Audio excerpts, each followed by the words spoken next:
A Harvard professor presents a seemingly impossible math problem, leaving even the brightest students stumped.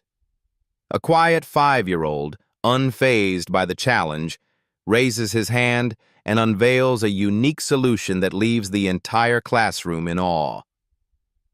That afternoon, beneath a slant of golden light, a 5-year-old boy traced a spiral into the Mississippi dirt with a twig, unknowingly touching a corner of the universe no one in the county had ever dreamed of. In Yazoo County, Mississippi, there were certain things that didn't need explaining. The sun knew its way home. The river refused to flow straight, and the cotton fields stretched so far they erased the idea of ending. The land itself was weary, but it endured, quietly, like the people who worked it. Ruth Lee lived near the edge of one such field, in a house with leaning walls and a roof patched with flattened soup cans. She didn't own much, but she had Micah.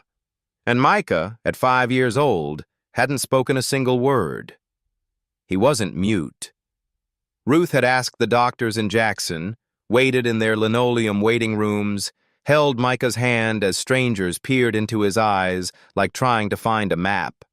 They gave her pamphlets with long words and shorter hopes. Autism, one said. Developmental delay, said another. But none could explain why the boy woke before dawn just to trace spirals in the dirt with a stick, why he stared at water as if listening to its arithmetic. Micah never cried for toys or sweets. He didn't ask to be held. But every afternoon, just as the shadows began to stretch long and golden across the yard, he would step out with his little feet coated in dust and begin to draw. Circles at first, then spirals, then shapes. Ruth didn't have names for, shapes that curled and nested like they were remembering something. Once, she thought he was drawing flowers, but when she looked closer, they weren't petals, they were ratios. Ruth didn't understand math. She had left school at 16 to care for her dying father. Life taught her other numbers. How many bricks to lift before your back gave out. How long to boil rice until it didn't stick. How many seconds you could spend crying before the bus arrived. But she watched her boy draw symbols on the earth that no child in town could explain. Once, a visiting teacher saw them and whispered something like polar coordinates, but said it like he was afraid the dirt would hear him. She tried once to stop him, told him gently, "That's enough for today, baby." Micah didn't cry or resist.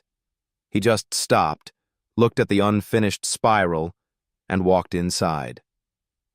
But that night, Ruth found him wide awake on the floor, drawing with his finger in the thin film of dust near the baseboard, lit only by moonlight. It was then she realized he wasn't playing. He was remembering something no one had taught him. One particular evening, the sun hung low and bronze, and Ruth sat on the porch with sore legs and a heart even heavier. She watched Micah place a stone on the ground, then another, then take a long stick and begin to sweep arcs between them. But it wasn't random. The arcs connected like the ribs of some vast shell. A golden spiral, though she did not know to call it that.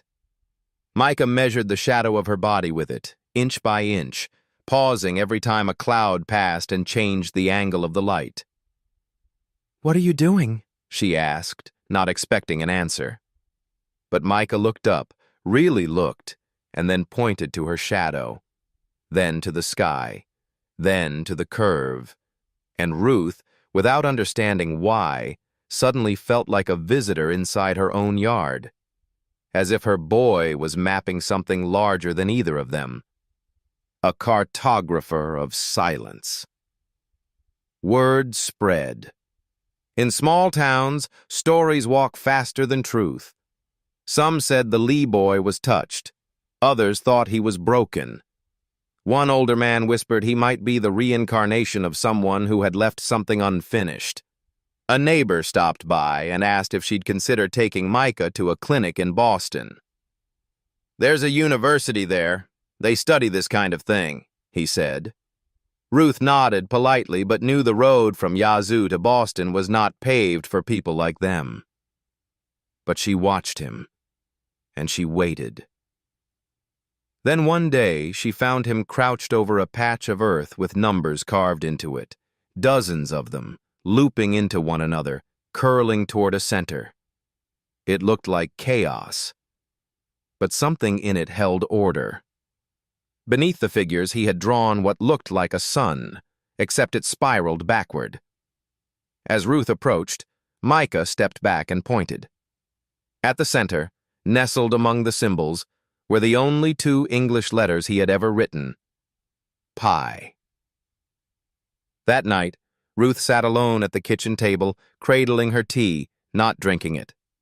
Outside, the frogs croaked with the weariness of a land that had seen too many summers.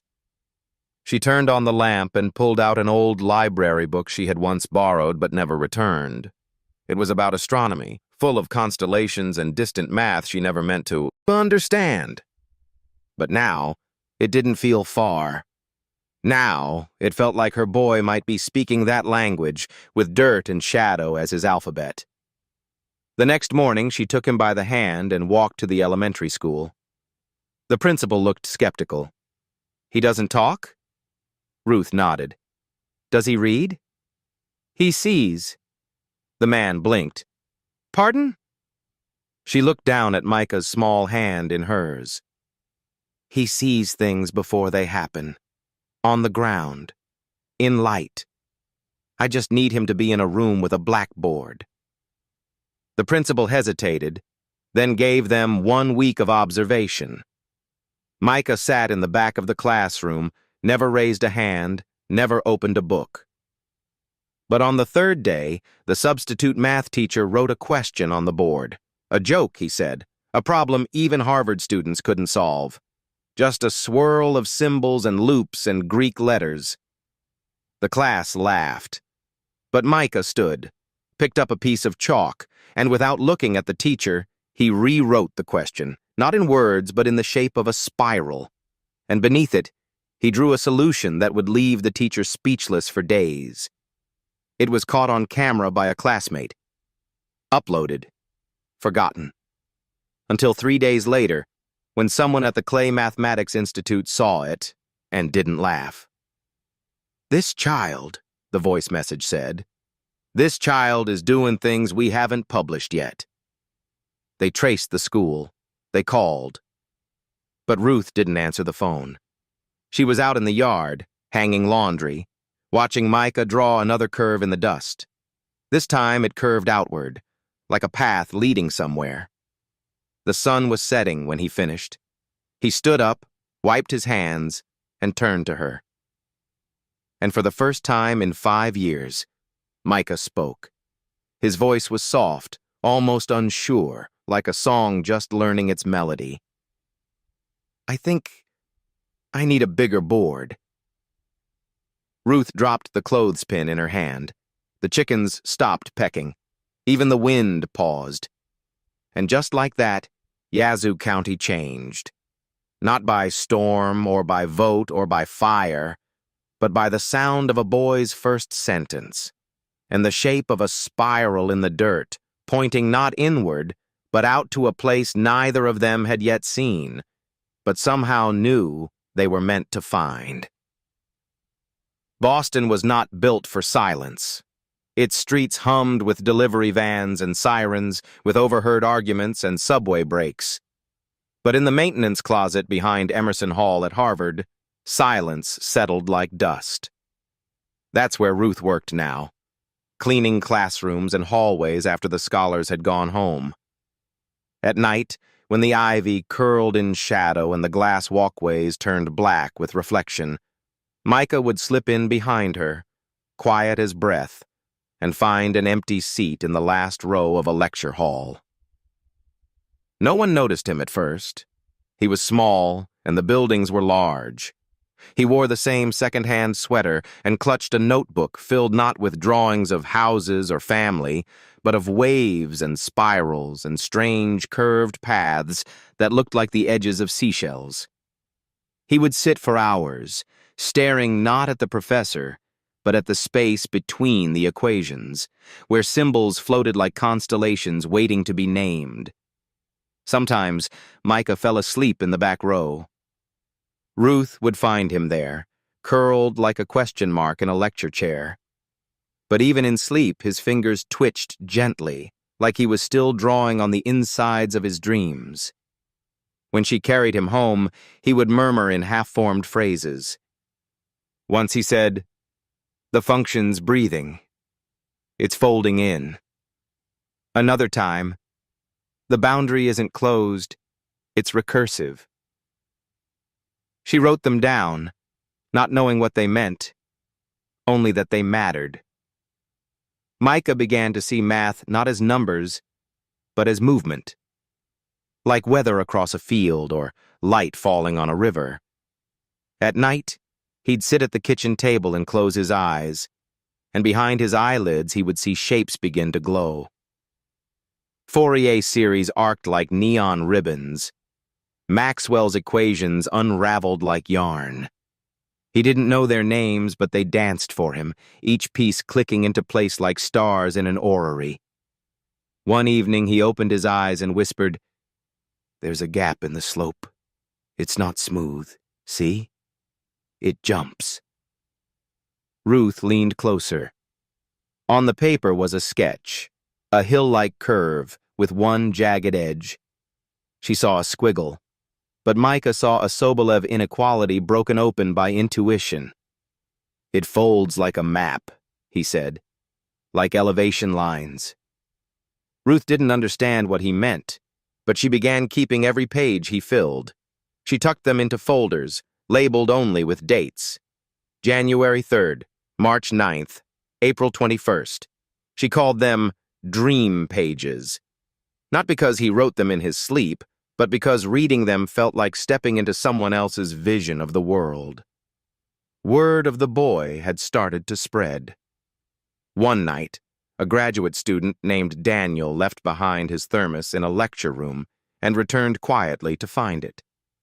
When he opened the door, he saw the child, barefoot, motionless, staring at the whiteboard. On the board was an unsolved problem about mappings on compact Riemannian manifolds. The child reached out and wrote a single vector field. Daniel froze. The next day, Daniel found the professor who'd posted the problem. He handed him the whiteboard photo, still fresh on his phone. "Who did this?" the professor asked. "Some kid," Daniel said, then hesitated. I think he saw the answer instead of deriving it." The professor stared for a long time, then said nothing. But the next week, he changed his entire lecture plan. At home, Ruth felt the shift. Her boy no longer just drew. He watched. He read. He listened, though no one was speaking to him. At the library near Harvard Square, he wandered through the stacks and stopped at books written before his mother was born. One librarian tried to help him once. "Do you need help finding something, sweetheart?" she asked. Micah looked up at her and said softly, "I'm looking for the pieces that don't fit." That night, Ruth asked him what that meant. "The pieces that don't fit?" Micah looked at her with tired eyes. "Like how a song's chorus makes sense, but the bridge feels like falling. I want to know why the bridge is there." She didn't ask more, but she sat longer that evening, folding laundry with slower hands, listening to the hum of him penciling mysteries. The dreams began that week, not of monsters or flying or falling, but of symbols, equations that shimmered in the dark like phosphorescent algae, vectors that curved and branched like lightning. He would wake, sweating, and reach for a pencil. One night he drew a network of curves connecting at odd angles. "What is it?" Ruth asked. "It's what it feels like when something tries to be linear, but isn't allowed to be." Once he dreamt of a staircase that folded into itself, a spiral with no center. "It's not converging," he whispered when he woke. "It's folding through." Ruth touched his forehead and murmured a prayer she half remembered.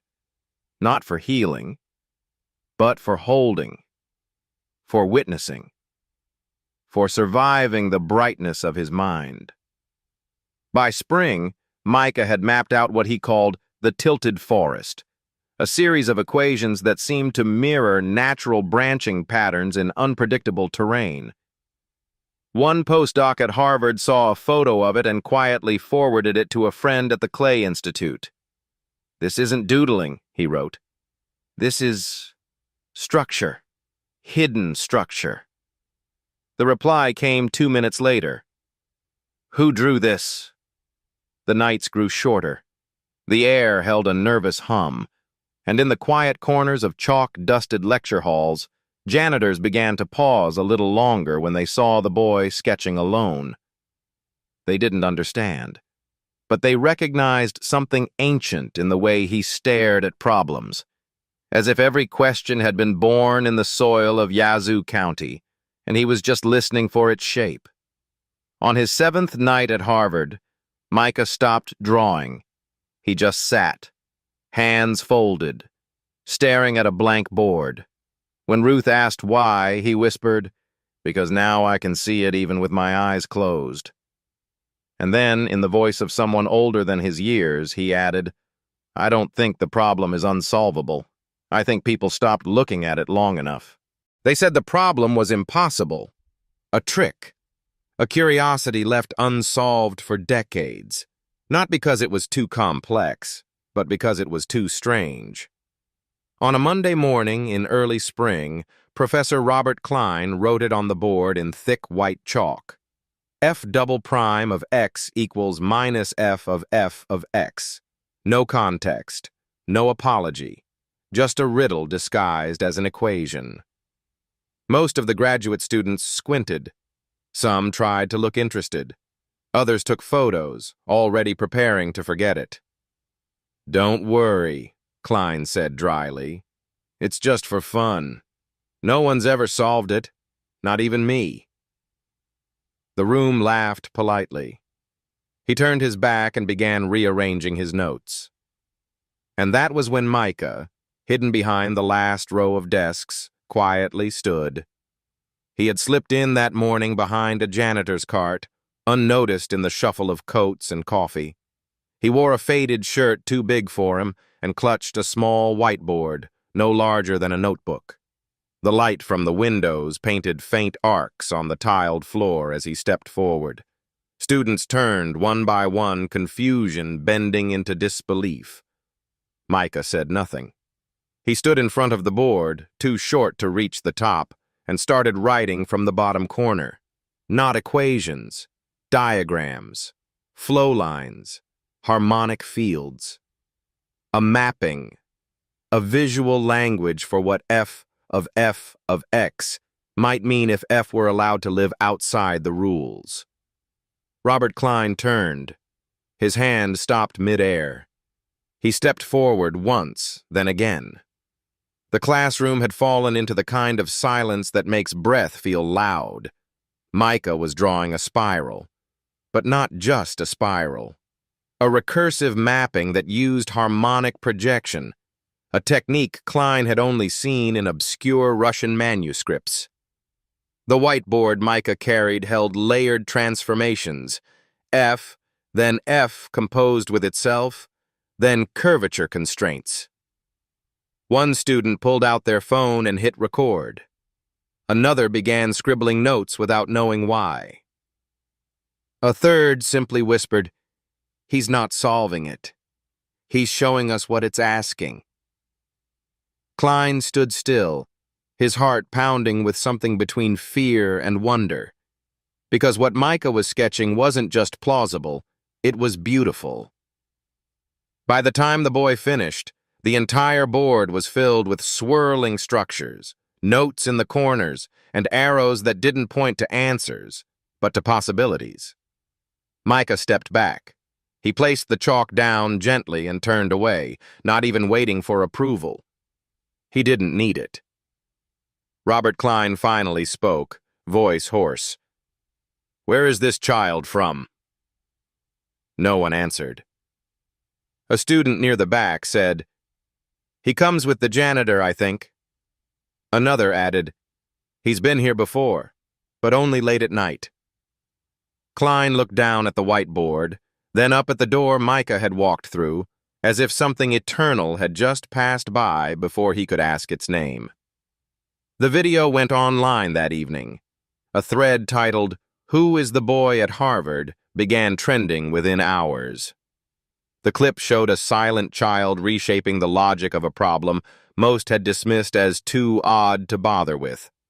Mathematicians began arguing in the comments. Some dismissed it. Others demanded the whiteboard be preserved. One viewer wrote simply, "He didn't solve it. He rewrote the question until it made sense." Ruth didn't see the video until 2 days later. A kind woman at the laundromat showed her. Ruth watched, her hands still wet from wringing out clothes. On the screen, her son moved like a shadow between worlds, not asking, not claiming, just showing. Tears welled up, but she didn't let them fall. "He doesn't even know he's done something," the woman said softly. Ruth replied, "That's because for him it's not something. It's just what he sees." Meanwhile, Robert Klein was being questioned. Administrators demanded to know who the boy was, how he had entered the building, whether he had been planted. "Planted," Klein repeated. "You think someone trained a 5-year-old to do harmonic field mappings by hand?" Silence.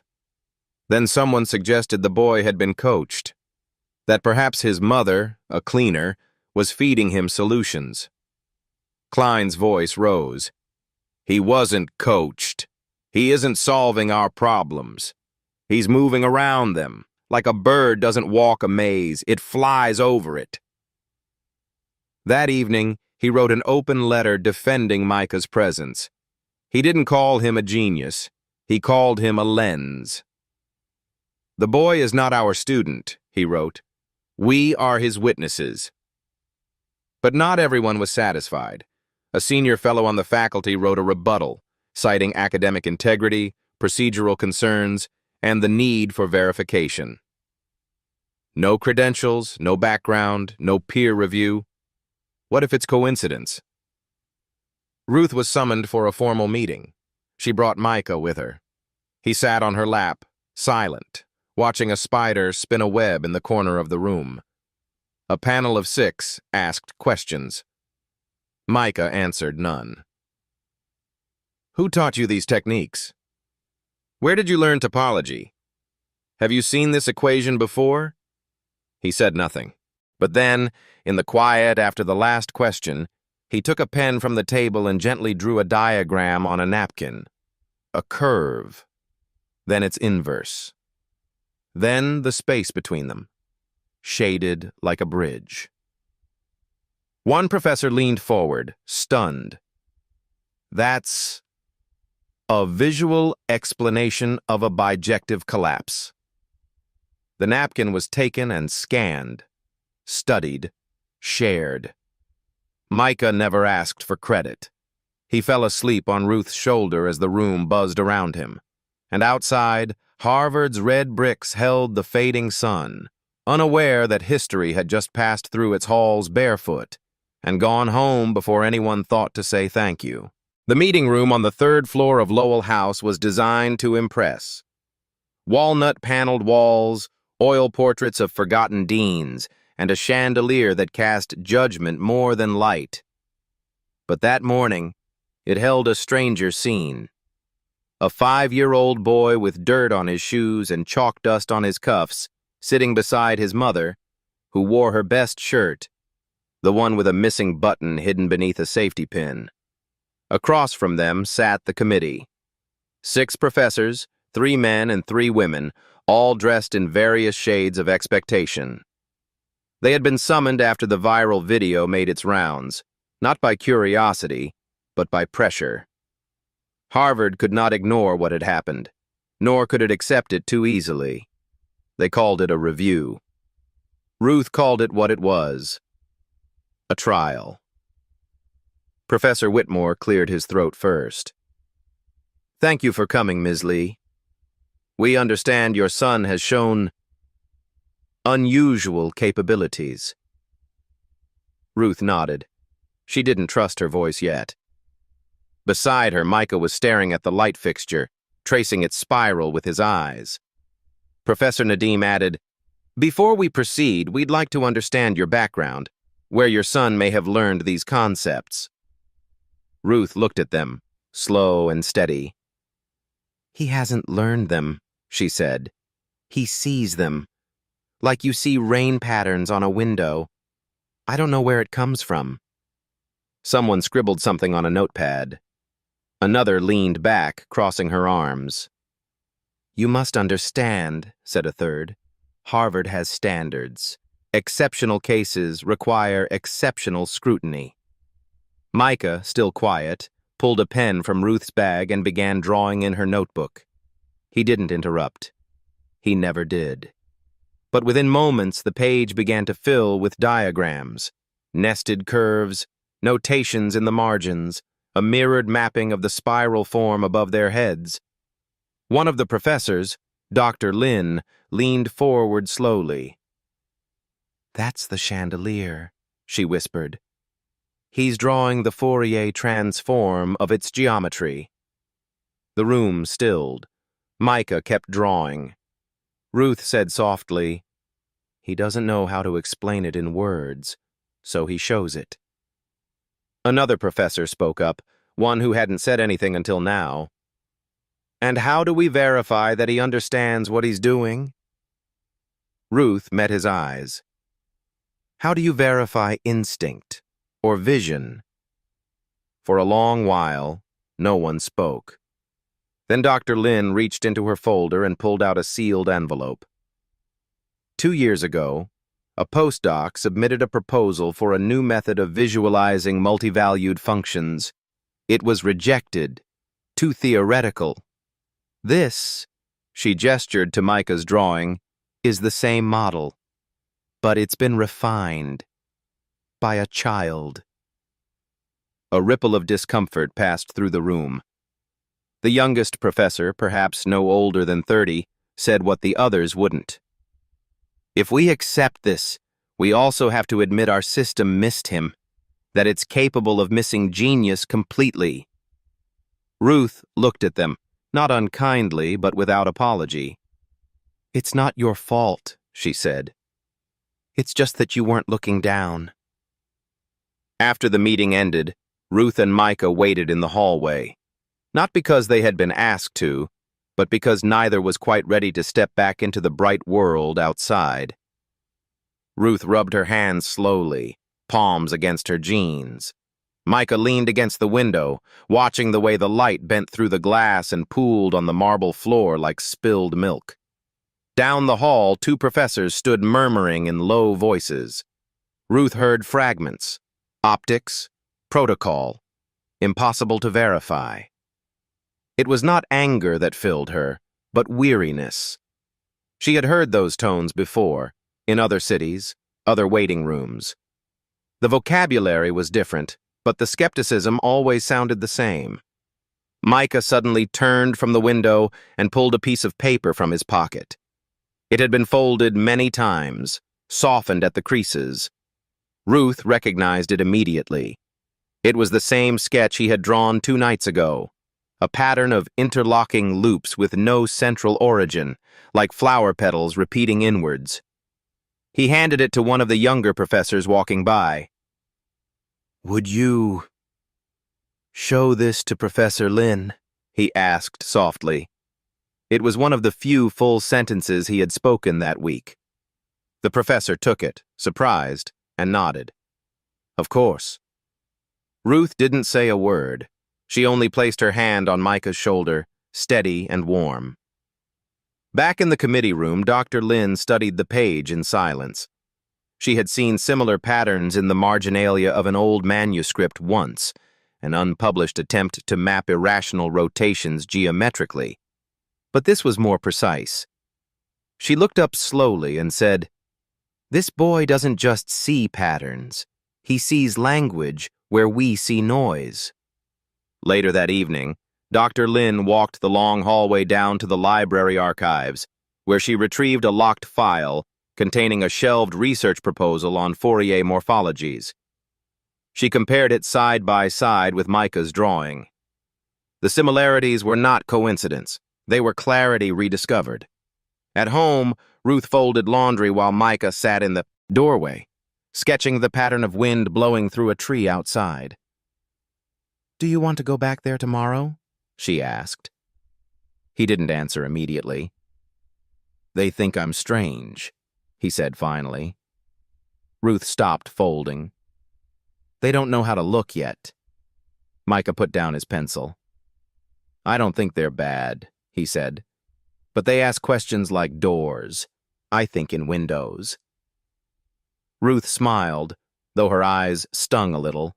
She had no words to give back, only a quiet nod and the soft hush of shirts being folded with care. Meanwhile, the university board convened again, this time behind closed doors.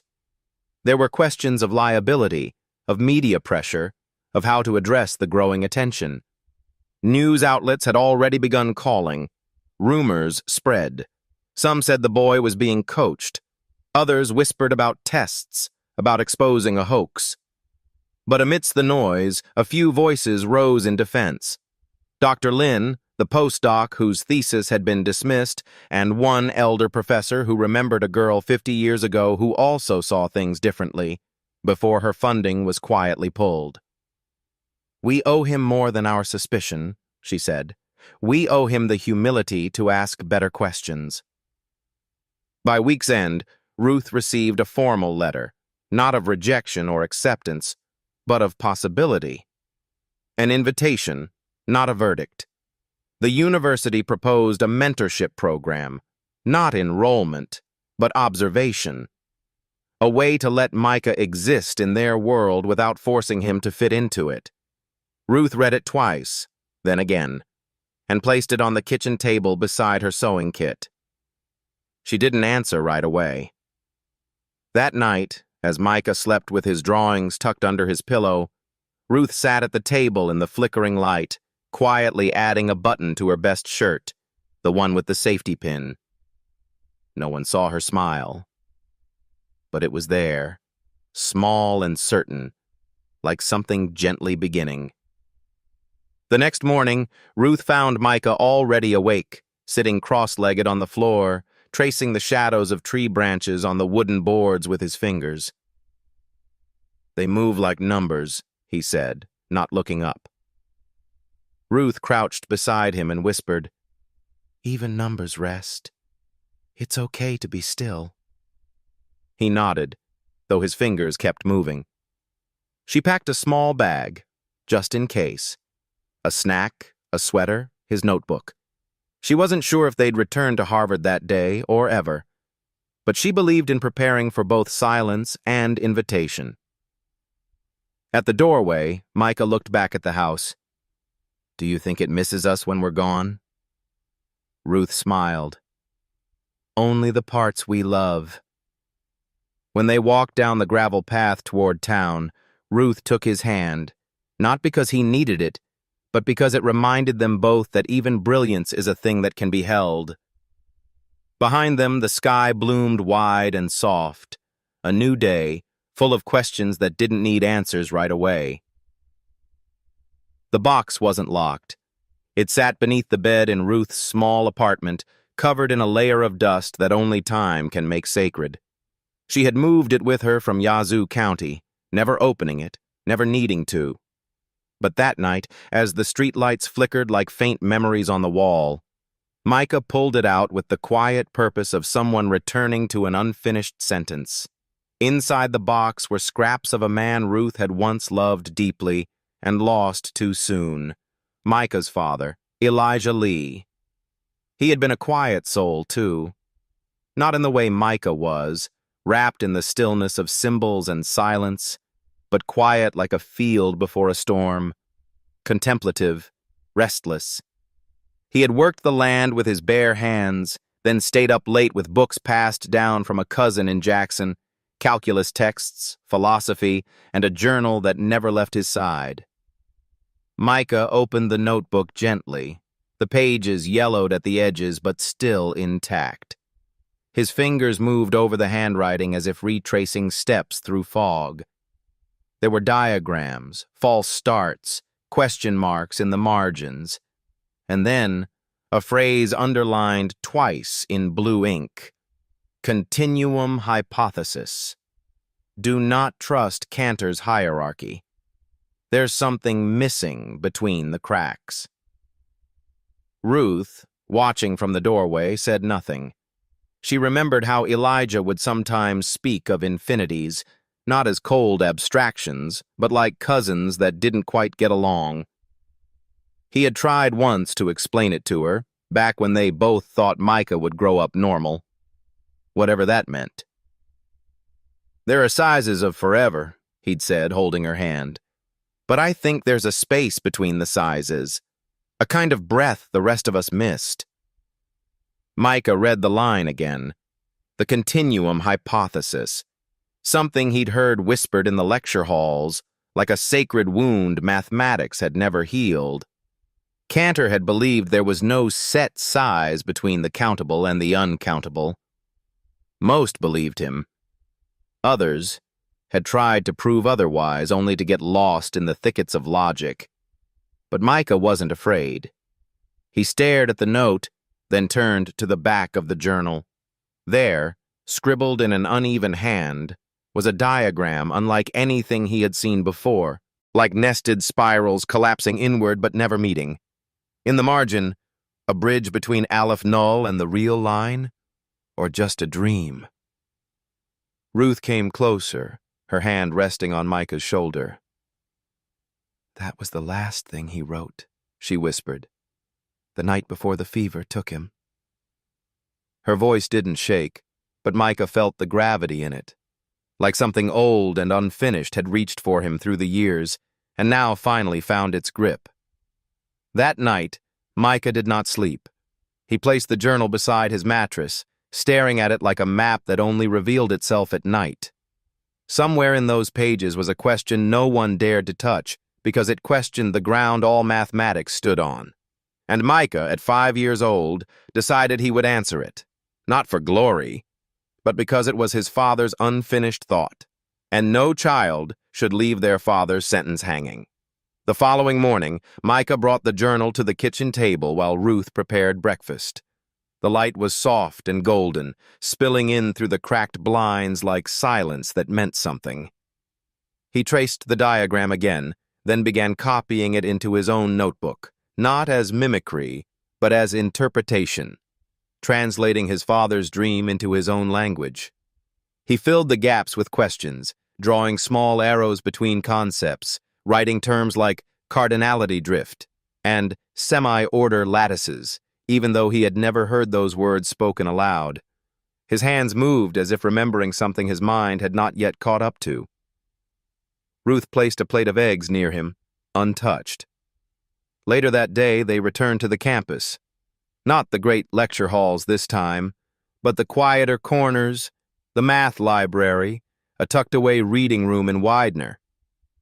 Micah didn't ask permission. He simply sat on the floor beside a stack of books that looked too tall for his age and began pulling them down one by one, searching for something that mirrored the lines in his father's journal. Dr. Lynn found him there 2 hours later. She didn't interrupt. She only watched as Micah turned pages with the patience of a much older soul.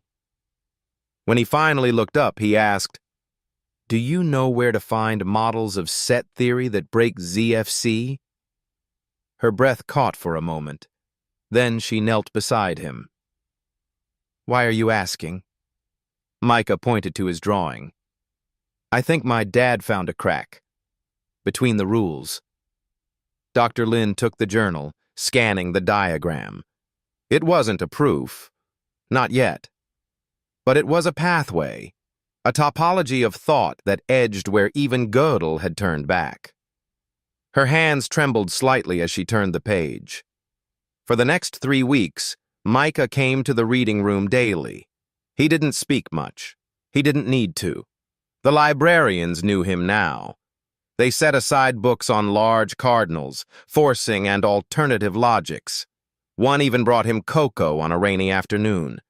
The boy who had once traced spirals in the dust was now threading infinity into diagrams no one else dared draw. At night, Ruth would sit with him, their apartment dim and quiet, the journal always open between them. She would read aloud the words Elijah once wrote, and Micah would listen. Not as a student, but as a son listening to a voice he never got to hear in person. "Letting go to infinity, but not silently," she read one night. "Let it cry out when it finds its boundary." Micah whispered, "He wasn't wrong, Mama. He just didn't finish it." Ruth nodded. "Then maybe that's why you're here, baby. Not to be right, but to carry it forward." They sat together like that long into the night, while the wind outside whispered of harvests and infinities, and fathers who never got the chance to finish their thoughts.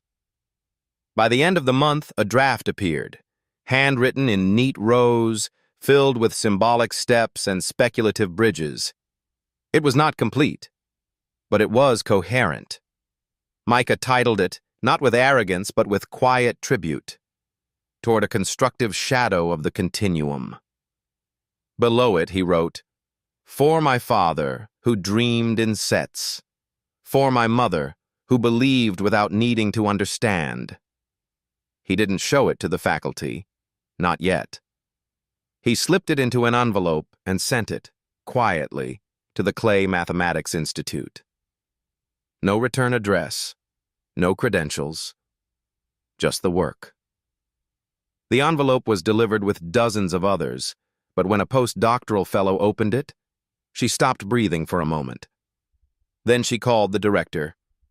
Inside was not a solution to the continuum hypothesis, but it was a new formulation of a partially ordered space, a space that, if confirmed, suggested a third category between countable and uncountable infinities. It wasn't proof, but it was heresy well written. It was danger shaped like wonder. The paper passed from hand to hand. Some scoffed, some refused to engage. But one senior logician at Princeton scribbled 4 words in the margin before setting it down. This child saw through. Back in Yazoo, Ruth received a letter addressed simply to the mother of Micah Lee. It was brief. A single paragraph, unsigned. It read, "Your son's paper challenges foundations we've spent decades guarding. Some will say he is wrong, others will try to claim him. Be careful what you let them name him." Ruth folded the letter and placed it in the journal beside Elijah's notes. She did not tell Micah. Some truths, she knew, had to wait. Outside, he was sketching something new in the dirt, a network of arrows connecting spirals and stars, like a constellation trying to remember how to become a number again. That night, as Ruth washed dishes by hand, she watched Micah through the open window. He wasn't playing, exactly. He was walking in a spiral, barefoot, using his heel to mark angles in the dirt. When she stepped outside and asked what he was doing, he replied simply, "I'm making a map of the problem." She didn't ask which problem. She just nodded, as mothers of strange and brilliant children learn to do. In his sleep, Micah mumbled terms Ruth didn't understand. Cardinals collapsing into measure zero spaces. Gaps between logics. She didn't interrupt. She only adjusted the blanket over his shoulder, whispering, "You don't have to fix the world tonight." He stirred and stilled. The apartment creaked like an old violin remembering a song it once played. Far away, in an office lined with unread books, a professor who once dismissed a similar idea now stared at Micah's drawing, projected large on a whiteboard. His fingers trembled as he drew a circle around a symbol, a strange hybrid of logic and instinct. "This isn't just mathematics," he murmured to himself. "This is someone coming back for an answer they were never given." There's a silence more frightening than rage, the kind that settles into the room after brilliance is recognized by the wrong people. Micah didn't know his envelope had reached the Clay Institute. He didn't know the paper was circulating behind closed doors, passed hand to hand with furrowed brows and silent nods. But he could feel something had shifted. The quiet around him had changed texture. He began asking questions that made professors pause, questions about sigma algebras, measure theory, and the limits of constructible sets. One morning in the basement library, he whispered to himself, "What if measure zero doesn't mean nothing? What if it means almost, and almost is where all the secrets are?" That was the first time Ruth saw him afraid. He wasn't crying. He wasn't speaking. He just sat on the floor, surrounded by open books, his hands shaking as he looked at a diagram that wouldn't align in his head. "I can't see it," he said. "I think I'm wrong. I think I'm like him." "Like who?" Ruth asked, already knowing. Micah looked up. "Like Daddy. He got close but couldn't finish. And I think that means I'm broken too." Ruth didn't answer right away. She sat down beside him, her back against the cold wall, and pulled the notebook from his lap. "You know what I see?" she said quietly. "I see someone chasing something beautiful. That's not broken, baby, that's brave." Micah pressed his face into her shoulder. And for once, the boy who solved math problems in spirals let himself be 5 years old again. The next morning, Ruth noticed something new. Micah wasn't scribbling equations or asking about topologies. He was staring at his hands as if questioning whether they still worked. She saw in his stillness not peace, but hesitation. A rare and heavy thing for a child who had always been in motion, even when silent. At Harvard, whispers had begun. Not among students, but in offices with frosted glass and leather chairs. Some wondered aloud how a 5-year-old could write something that touched the outer edges of Cohen's forcing techniques. Others doubted he wrote it at all. One professor said flatly, "This is a stunt. The mother's feeding him material. We're being had." Another, older, quieter, responded, "Even if she did, show me another child who can mirror that level of abstraction without crumbling." Silence followed. Not agreement, but caution. Ruth, meanwhile, was called into a meeting with Harvard's legal counsel and 2 academic liaisons. They used soft words: concern, accommodation, academic integrity. But Ruth heard the subtext: "We're watching you." She left the room with her jaw clenched and her heart pounding. That night, Ruth found Micah standing by the window, watching the rain streak down the glass like falling graphs. "They think I cheated," he said without looking at her. "They think I'm just good at copying." Ruth sat beside him. "Let them think. You're not here to prove what you are. You're here to be it."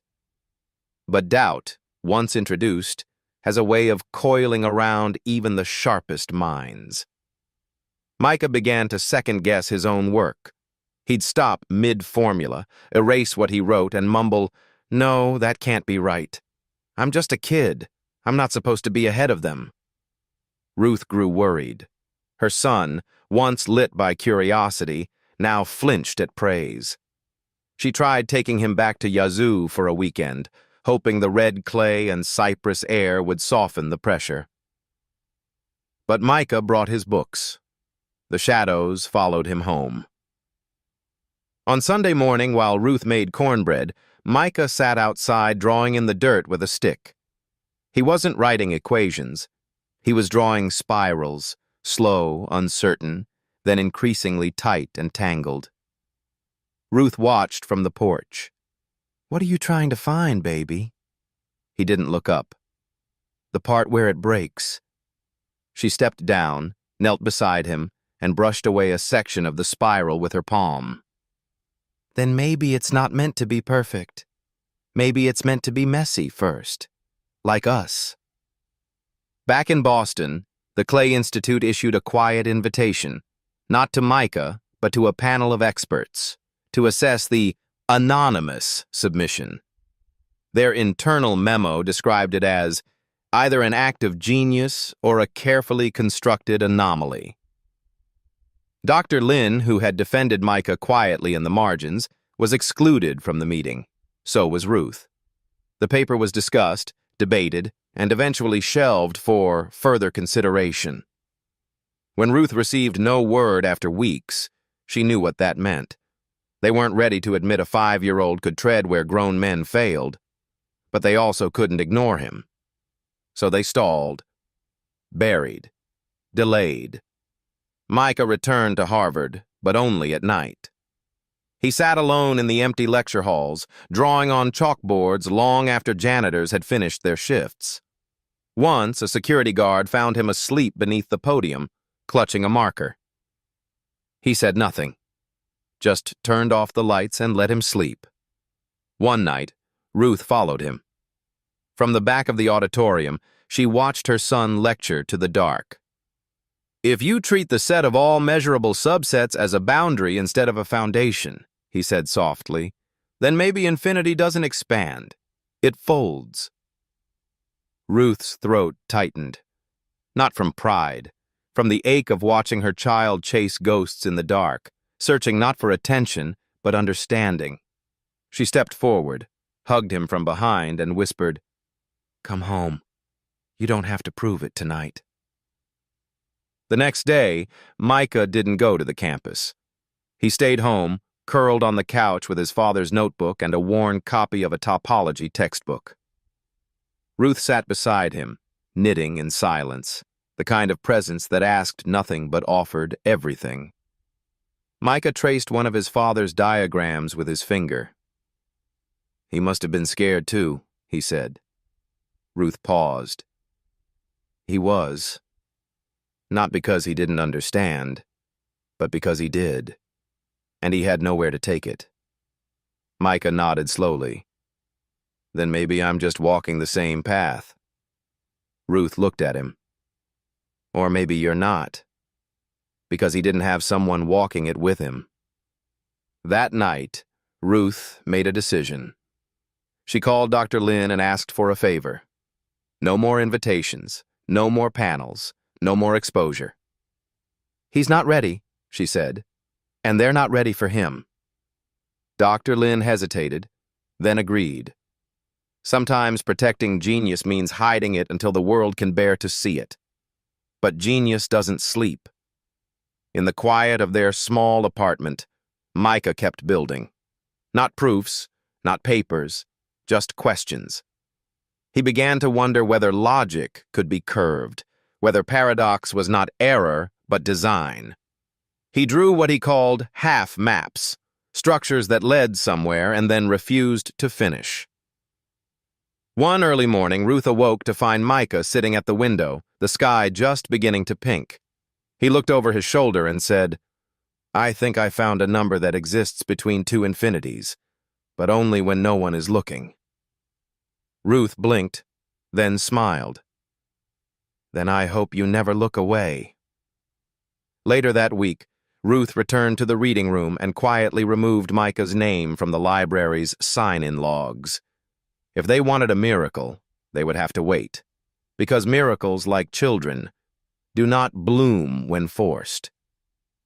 And in the stillness of those days, Micah began to grow again, not through applause, but through silence, soil, and time. He stopped fearing failure, and in doing so, started seeing further. He wrote in the margin of his new notebook, "Maybe the mind breaks before it opens, and maybe that's not failure. Maybe that's the cost of seeing the shape of things. And so Micah waited, not for permission, not for praise, but for the right moment to ask the next impossible question. Somewhere in the folds of silence, between what could be measured and what could not, a new kind of mathematics was taking root, not on paper, not in lecture halls, but in the heart of a 5-year-old boy who had once thought he was broken, until he learned that even broken mirrors reflect light. That evening, Ruth closed the window against the cool wind and turned off the kitchen light. Micah slept on the couch, his father's journal pressed to his chest. Outside, a faint mist rose from the sidewalks like a breath from the earth itself.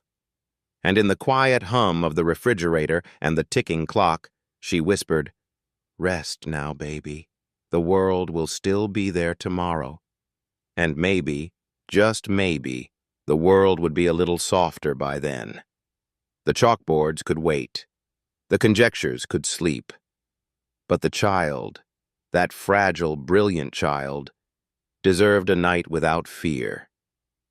And in the hush that followed, Ruth leaned against the doorframe and watched her son dream. Whatever came next, he would face it as himself. Not as a genius, not as a prodigy, but as Micah Lee, her boy, still learning how to carry wonder without breaking. It began not with a press release, nor a university announcement, but with a flicker of pixels uploaded by a student too stunned to keep silent. A grainy video, 34 seconds long. In it, a chalkboard fills with symbols most adults couldn't pronounce.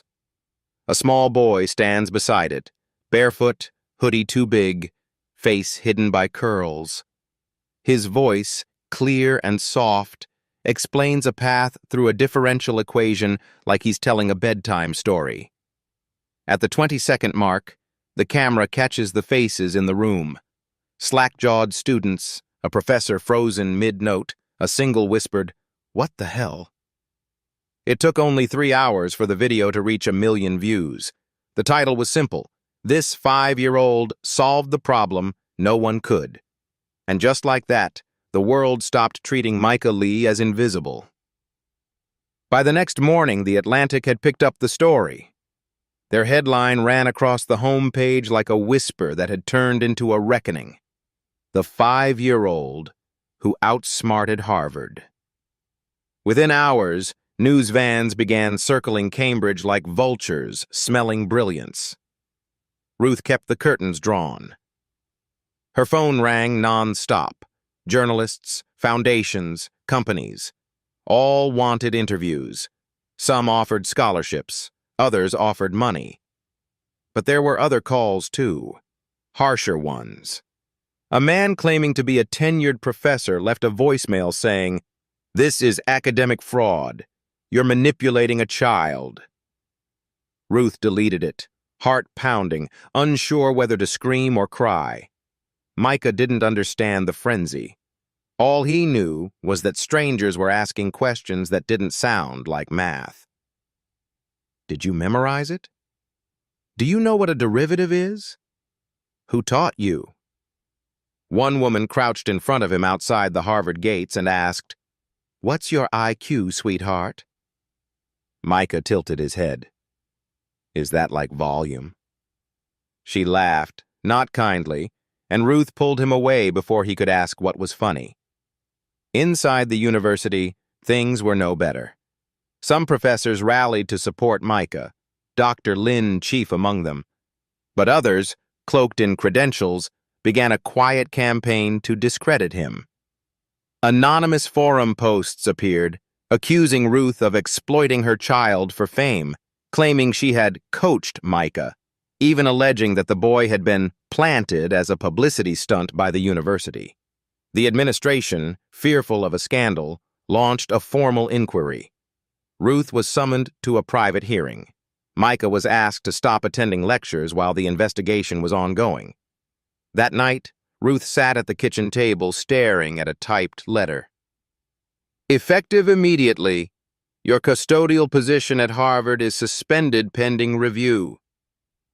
She folded the paper slowly, placed it beside her tea, and whispered, they found a way to shut the door. Micah didn't ask questions. He just climbed into her lap, rested his head on her chest, and said, "I still want to learn, Mama." Ruth kissed his forehead. "Then we'll find a way. Maybe not here, but somewhere."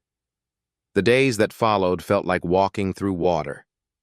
Thick, slow. Ruth fielded calls from advocacy groups, podcast hosts, and one documentary filmmaker. But all she really wanted was quiet. Dr. Lynn, furious but cautious, met her in a quiet diner off Massachusetts Avenue. "They're scared," he said. "They don't know what to do with a mind like his. They've never had to." Ruth stirred her coffee. "Then they should have just let him sit in the back and learn. That's all he ever wanted." Meanwhile, online communities erupted. Mathematicians debated the boy's work. One MIT professor anonymously validated a portion of Micah's clay submission, calling it disturbingly elegant. Others called it plagiarized nonsense. But none could ignore it. A reporter found Micah's father's old notebook scanned in an online archive. When they matched a diagram from it to one Micah had used in the viral clip, speculation ignited. Had the boy inherited not just curiosity, but unfinished work? Some began to write op-eds titled things like "The Child Prodigy" or "The Academic Illusion." The Atlantic ran a follow-up story. Behind the genius, the mother who refused the spotlight. It included quotes from Ruth, careful, weary, graceful, but what no one expected was what Micah did next. He disappeared. Not literally. But in the flood of media, as the investigation stretched on, he stopped speaking. Not in defiance. Not in fear. Just stopped. Ruth watched him one morning standing by the hallway wall, tracing invisible shapes on the plaster with his finger. "What are you doing, baby?" she asked gently. Micah whispered, "Trying to find the quiet place again." She understood. They packed their things in silence. The apartment was left clean, the keys slipped through the management slot in a plain envelope. No farewell, no announcement. Just the hush of a mother and her son returning to where it all began. Yazoo County welcomed them with the sound of cicadas and the distant hum of tractors. Ruth's old neighbors brought cornbread and blankets. No one asked questions. That was a mercy she hadn't known she'd needed. Micah spent hours walking the cotton fields, hands in his pockets, eyes on the dirt. Ruth saw him write something once in the soil with a stick, then erase it before she could read. One evening just before dusk, a pickup truck rumbled down their driveway. A man in a tweed coat stepped out, Harvard plates on the front, dust on the tires. It was Dr. Andrew Thorne, the same professor who once rolled his eyes when Micah stood up in the lecture hall. He took off his hat. "I came to say I was wrong." Ruth didn't speak. "I let pride blur my eyes. And that boy of yours, he saw something the rest of us couldn't." He handed her a manila folder. "It's your husband's thesis, the one he mailed in years ago, unpublished, marked incoherent. I thought you'd want to see the notes on the back." She opened it after he left. In the margins, her late husband had scribbled something faint. "If you find the beauty in the chaos, you've already gone further than I ever did." She handed it to Micah. He read it once, then whispered, "Then maybe it wasn't supposed to be finished by him." That night, Ruth sat by the window, watching fireflies flicker like uncertain stars. Micah slept beside her, his hand still holding the old thesis. The world had taken his silence as surrender, but Ruth knew better. He wasn't disappearing. He was rebuilding, and in that silence, something fierce and still and glowing began to take shape. Not for cameras, not for scholars, but for the sake of the boy who had once drawn spirals in the dust of a cotton field. Because Micah Lee didn't want to be famous. He wanted to understand. And that, Ruth thought, was the most dangerous kind of mind. Not the one that needed praise, but the one that kept asking questions even after the world stopped listening. The kind that builds in silence and waits for the day the world can finally hear it. And one day, far from the noise, a new idea would take root, not in lecture halls, but in the field where it all began, because Micah never left. He simply stepped back to step further in. The press forgot him. The internet moved on. But in the corners of academia, a shift had begun. Papers quietly cited an unnamed elementary approach. The Clay Institute released a cryptic statement about a promising but uncredited insight. And in a footnote, in a paper about measure theory, one professor dared to write, "Inspired by the work of an anonymous child." But Ruth didn't need citations. She didn't need headlines. She needed only this: a boy sleeping soundly, dreams full of numbers no one else saw yet. That was enough. That would always be enough. And so the boy who once stood trembling before a chalkboard now stood taller. Not before men, not before cameras, but before the great and unbroken mystery of how things fit together.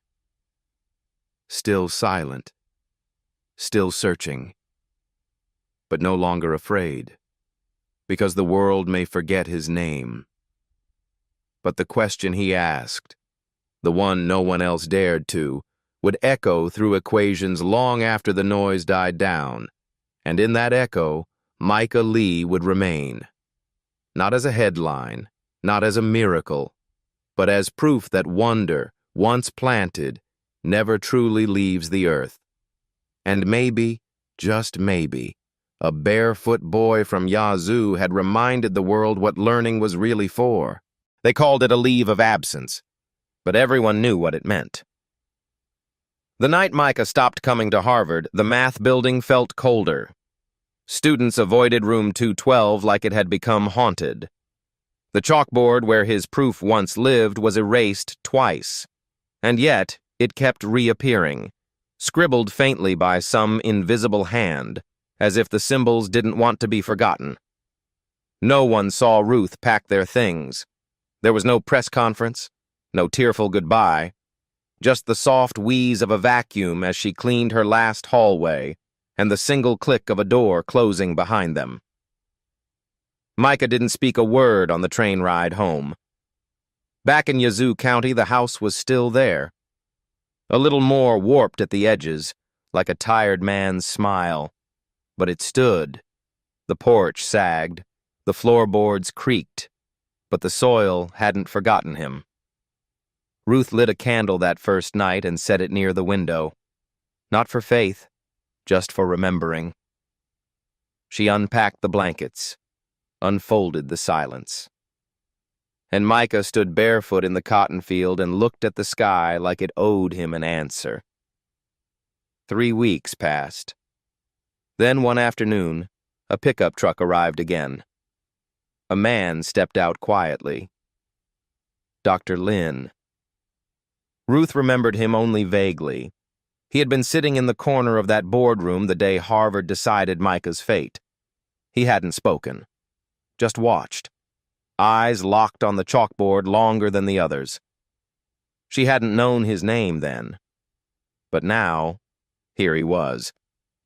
"I left Harvard," he said simply. "I should have done it earlier." He held out a folder and an envelope. No cameras, no entourage. "I kept a copy of the Clay file," he said, "before they locked it." Micah came to the porch, his hands smudged with soil, his face unreadable. Dr. Lin looked at him with both guilt and awe. "You weren't supposed to exist," he said softly. "That's what scared them, but not me." He handed over the folder. "This is your father's original thesis. I recovered it. It was never published, never even read, but I did." Micah opened it, and on the last page, scribbled in faded pencil, was a line in his father's handwriting. If you find the beauty in the chaos, you've already gone further than I ever did. That night, Ruth found Micah sitting by the candle again, notebook on his knees. He wasn't writing, just listening. "Can you hear it?" he whispered. "Hear what, baby?" she asked. "The shape of silence. It's folding."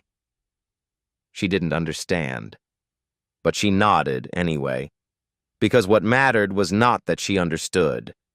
It was that he did. Across the country, the buzz died down. The headlines faded. But one clip remained.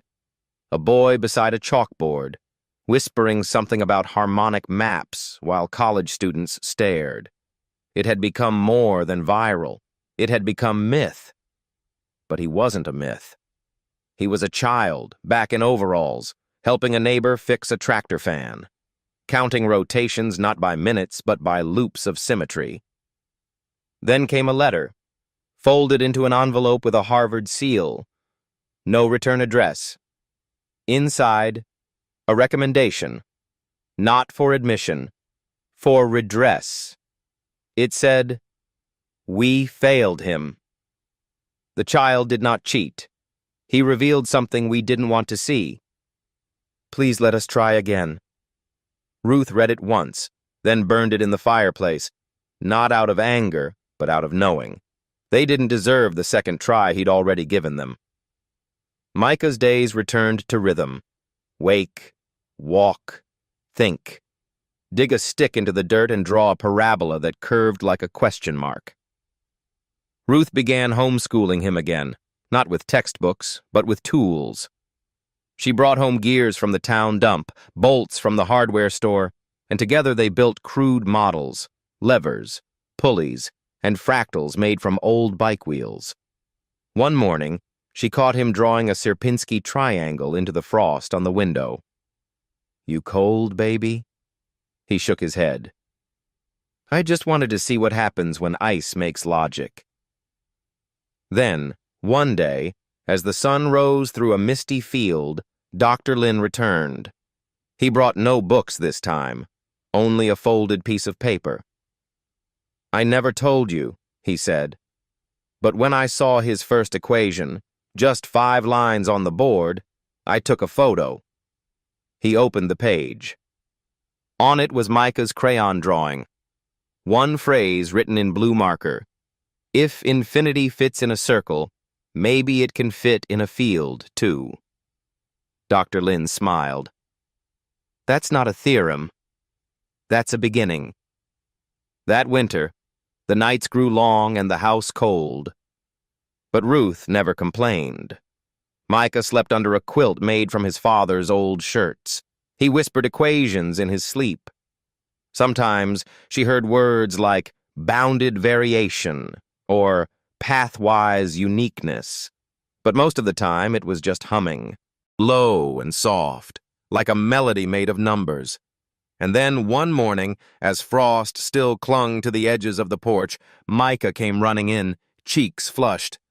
"Mama, I think I saw it." "Saw what?" "The gap between where things look random and where they start making sense." He pointed to the field. "It's shaped like a question you're not allowed to ask, but I asked it anyway." Ruth sat down, knees weak. Tears welled, not from sorrow, but from awe. "You're not alone in this world," she whispered. "You're just further ahead than most of us." Micah nodded, then ran back outside, barefoot in the snow. That evening, as the sun fell behind the trees and turned the fields gold, Ruth stepped outside. Micah was sitting cross-legged in the dirt, sketching with a piece of chalk. He'd drawn something vast, a circle broken into arcs, layered with points that spiraled inward like a seed unfolding. "What is it?" she asked. Micah looked up. His eyes were calm. "It's not a solution," he said. "It's a place to begin again." And that was enough. Not for the world, but for them. Because home wasn't the absence of noise. It was the presence of understanding. And even cold walls and erased chalkboards couldn't take that away. Far beyond Yazoo County, in quiet corners of the academic world, things were stirring. A new problem had appeared on a private mathematics forum, unsigned, uncredited, but impossibly elegant. It proposed a variant of the continuum hypothesis, not as a statement, but as a question posed in pure geometry. Only one person commented. They wrote, "Whoever wrote this doesn't need a classroom, they need a sky." And somewhere in Mississippi, under that very sky, a boy began to draw again. Not to prove anything, but because beauty, once glimpsed, cannot be forgotten. And Micah Lee, the boy who once whispered math into the dirt, had only just begun. The wind didn't change, but something else did. By the time Micah turned 6, the cotton field behind the house no longer felt like just soil and silence. It felt like a canvas. And he, a cartographer of thought. Every morning, Ruth found him already outside, barefoot, surrounded by arcs in the dirt, loops of string pinned to the ground by nails, bits of broken mirrors to reflect sunbeams at angles only he understood. He wasn't copying math. He was remaking it. He no longer drew on paper. He drew with motion, with tools, with air. He wasn't trying to impress anyone. He wasn't trying to prove anything. He was trying to understand. The old notebook that once held his father's dreams now held his own. But instead of formulas, it was filled with patterns of dots and lines, hex grids, arrowed trees, sequences that curled in on themselves like leaves before rain. One afternoon, Ruth found him tracing a pattern into the red clay behind the shed, an intricate web of nodes and paths. "What's that, baby?" "A map," he said. "Of what?" "Of a space where logic breaks and then glues itself back together. I think it's what they call a half map." She didn't understand the term, but she saw it in his eyes, the urgency, the clarity, and so did someone else. Micah's map wasn't just art. It was the beginnings of a new logical structure, somewhere between set theory and combinatorics, but flavored with intuition. He'd begun using principles from Ramsey theory, a mathematical framework about inevitability, that in large enough systems, patterns must emerge. But Micah didn't just use the theory. He reshaped it. He started calling certain transitions soft inflection points, a term no textbook used. His diagrams showed how logic could shift without breaking, how a paradox could fold into clarity given enough dimensional room. And then he wrote a letter. Ruth helped him with the envelope. She didn't ask too many questions, just guided his hand as he carefully addressed it. Clay Mathematics Institute, Cambridge, M.A. Inside was not a full proof, not even a complete statement. Just 3 pages of sketches, 1 question, and 1 line. If the continuum hypothesis is unsolvable, maybe we've been solving it in the wrong space.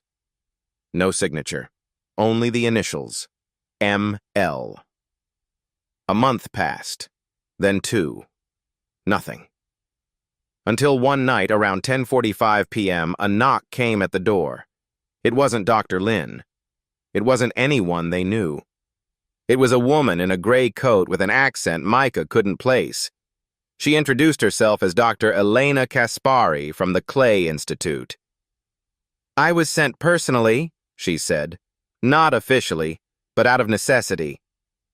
She held up Micah's envelope, creased, coffee-stained, with corners curled like petals.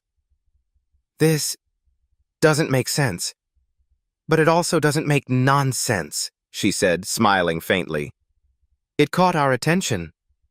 She sat at their kitchen table, sipping Ruth's lukewarm tea from a cracked mug. "What he sent," she said, is not a proof of the continuum hypothesis, but it is a new object, a new space. The way your son visualizes logic, this half map, is closer to a topology of transitions than anything we've seen. Ruth looked blankly. Is that good? It's paradigm breaking, Elena said. And that terrifies some people, but not all of us. Micah didn't speak much. He just slid his notebook across the table. Elena opened it. She didn't blink for 3 minutes. Then softly, he's redefining what it means for something to be complete. 2 weeks later, the Clay Institute convened an emergency panel, not to award a prize, but to decide whether to even classify Micah's submission as mathematics. Some scoffed, some cried, and one very old professor, retired and nearly forgotten, whispered, "The last time I saw someone think like this, it was Gödel, and even he didn't dare draw it." Ruth and Micah didn't attend. They stayed in Yazoo, planting squash and laying copper wire for a new sundial. But word spread. One journalist found the story and published it under the headline, "The Boy Who Sketched Infinity into the Mud." And for the first time, public pressure turned. It wasn't a scandal anymore. It was wonder. The Clay Institute, under scrutiny, made a rare public statement. We cannot formally award a solution, as the continuum hypothesis remains independent. However, we acknowledge that the mathematical structure submitted under the initials ML introduces a framework that allows new tractable cases. In light of this, we issue a formal apology for prior institutional dismissals of the subject. 12 signatures. Ruth read each one aloud, then folded the paper and placed it in a drawer, next to Micah's baby shoes. The world didn't change overnight. But something cracked. A window opened. Emails began arriving. Mathematicians, physicists, artists, asking if Micah would mentor them, collaborate, teach.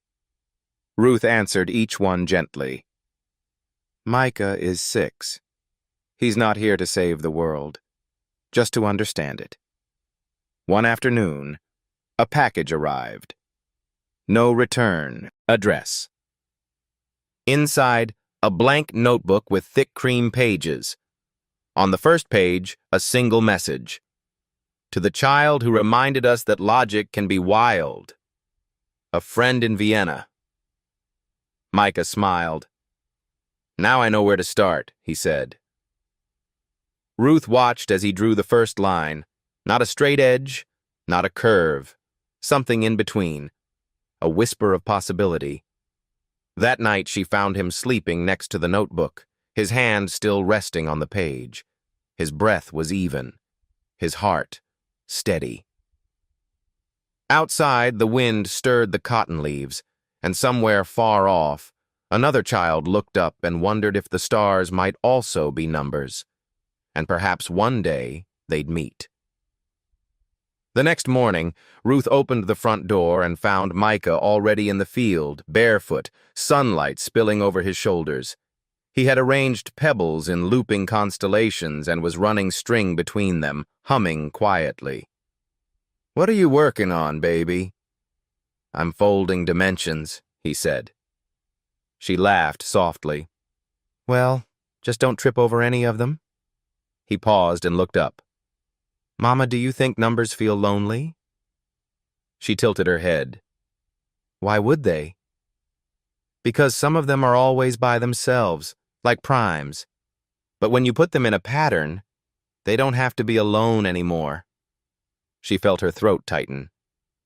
"That's why you do this?" she asked. Micah nodded. "I think everything lonely is just waiting to find where it fits." She walked into the field and sat beside him. No more broom in her hands, no clipboard, no uniforms. Just a mother beside her son. Together they traced a curve that danced across the dust and disappeared into the light. That evening, On an obscure academic blog, a senior logician posted a message. For years we tried to pin truth into proof. Perhaps what we needed was a child to show us the difference between knowing and seeing. It began with a hammer and a rope. Micah didn't ask for permission. He just walked into the cotton field one day with a length of white twine, 2 planks of pine wood, and a piece of chalk. He tied one end of the rope to a fence post. The other end he pulled tight and tied to a broken tractor wheel, forming a taut line through the wild grass. Then he stepped back, squinted toward the sun, and began to draw shapes in the dirt. By lunchtime, 3 children from nearby farms had gathered to watch. By sunset, 10. The next day, Micah showed them how to draw a circle with nothing but twine and a stick. "If you want a perfect line," he said, "don't force it. Just keep the tension steady." The children listened, eyes wide. There were no desks, no chairs, just footprints in the dust, laughter in the air, and one boy writing loops of logic across the ground like blessings. The first lesson wasn't about numbers, it was about balance. News traveled fast in places where there was little else to do. By the second week, parents had begun sending their children with scraps of notebook paper and peanut butter sandwiches. Ruth brought water jugs and shade cloth. Someone donated a fold-out table. Someone else brought a single chipped whiteboard and set it down like an altar. No one called it a school, but that's what it became. Micah called it the Micah Lee Summer School, and underneath the title he wrote, "No tuition, no tests, just questions."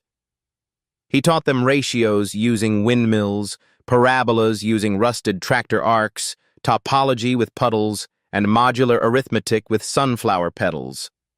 One day he brought out a wheelbarrow full of smooth rocks and arranged them in spirals. "This is how ideas behave when you don't interrupt them," he said. The children didn't laugh. They watched. Then they followed suit, laying rocks beside rocks until the whole field looked like a fossil of thought. That summer, Harvard sent someone again. Not to claim him. Not this time. It was a quiet visit. Professor Grayson arrived unannounced, wearing a plain shirt and no title. He stood at the edge of the field, arms crossed, watching the barefoot boy explain prime factorization by breaking open green beans. Ruth saw him from the porch and didn't move, but when class ended, Micah walked over to the man. Grayson knelt to meet his eye. "I was wrong," he said, "about what matters, about who gets to matter." Micah tilted his head. "Do you teach?" "I did," said Grayson, "but I think I was mostly proving things to myself." Micah held out a rock. "You can stay if you want. Everyone helped stack the thinking stones before lunch." Grayson took it with both hands. That fall, letters began arriving. Not from institutions, from families, from single mothers, from janitors, from farmers. They wrote about children who had stopped speaking, who started again after seeing Micah on TV. About girls who had been told they weren't math types, now drawing curves in their driveways. About a boy who used to fear school, now teaching his father about symmetry with spoons. Ruth read each letter out loud. Micah listened, then folded them carefully and placed them inside a shoebox labeled Shared Bravery. One Saturday, it rained. Not a drizzle, but a sweeping Mississippi storm. The whiteboard fell face down in the mud. The string lines dissolved. Footprints vanished. The children stood at the edge of the field, quiet and uncertain. Micah stepped forward. He picked up the chalkboard and turned it over. It was clean now, blank. "I guess we start again," he said.